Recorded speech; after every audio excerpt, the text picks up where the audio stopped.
छोटे से गांव की एक पुरानी सुनसान हवेली में छुपा है एक रहस्य जिसने सभी को भयभीत कर दिया है। यह कहानी है राहुल की, जो चेतावनियों को नजरअंदाज कर इस हवेली की सच्चाई जानने का फैसला करता है। क्या आधी रात को वह उस छुपे हुए राज का पता लगा पाएगा या उसे किसी अनदेखी शक्ति का सामना करना पड़ेगा?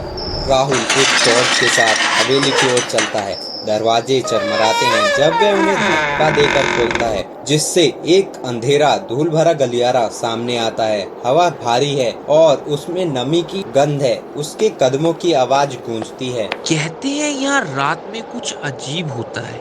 देखता हूँ सच में कुछ है या नहीं।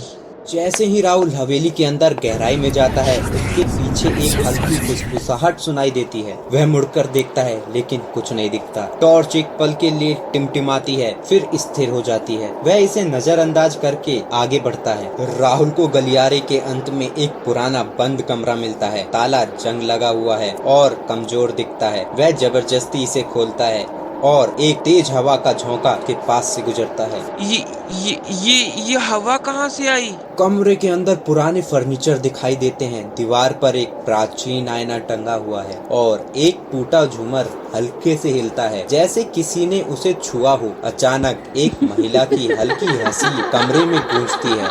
कौन है वहाँ? टॉर्च फिर से टिमटिमाती है और वह आईने में एक छाया देखता है जो हिल रही है। वह मुड़ता है लेकिन उसके पीछे कोई नहीं होता। जैसे ही वह फिर से मुड़ता है, आईने में एक पीली रंग की साड़ी पहनी औरत, जिसका डरावना चेहरा था, वह उसके सामने खड़ी होती है। नहीं, ये मेरा भ्रम है। वह घबराहट में कमरे से बाहर भागता है। जैसे ही राहुल सीढ़ियों से नीचे भागता है, वह एक पुरानी लकड़ी के अलमारी के पास ठोकर खाकर गिर जाता है। उसे नीचे एक छुपा हुआ हिस्सा दिखाई देता है और वह एक धूल भरी डायरी निकालता है। इस डायरी में ही छुपा था उस रहस्य का खुलासा जो हवेली को लोगों के लिए खतरनाक बनाता था। वह डायरी खोलता है जिसमें लाल स्याही से लिखे पृष्ठ हैं। डायरी एक महिला मीरा की थी जो 50 साल पहले इस हवेली में रहा करती थी और रहस्यमय तरीके से गायब हो गई थी। आखिरी पंक्ति में एक छुपे हुए राज का जिक्र था जो केवल आधी रात को देखा जा सकता था। राहुल अपनी घड़ी देखता है।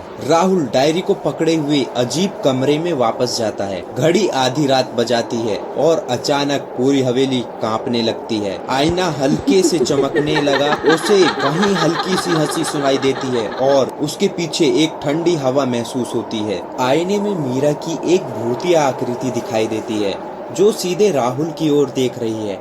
राहुल ड्रॉर खोलता है जिसमें एक पत्र मिलता है। जैसे ही वह पत्र पढ़ता है, वह भूतिया आकृति गायब हो जाती है और हवेली में डरावना माहौल हल्का हो जाता है। राहुल हवेली से बाहर निकलता है जब सुबह की पहली किरणें फूटती हैं। वह आखिरी बार हवेली की खिड़कियों की ओर देखता है जो अब साफ दिख रही हैं, बिना किसी भूतिया संकेत के। रहस्य सुलझ चुका था, पर हवेली के अंदर क्या अभी भी कुछ छुपा हुआ है?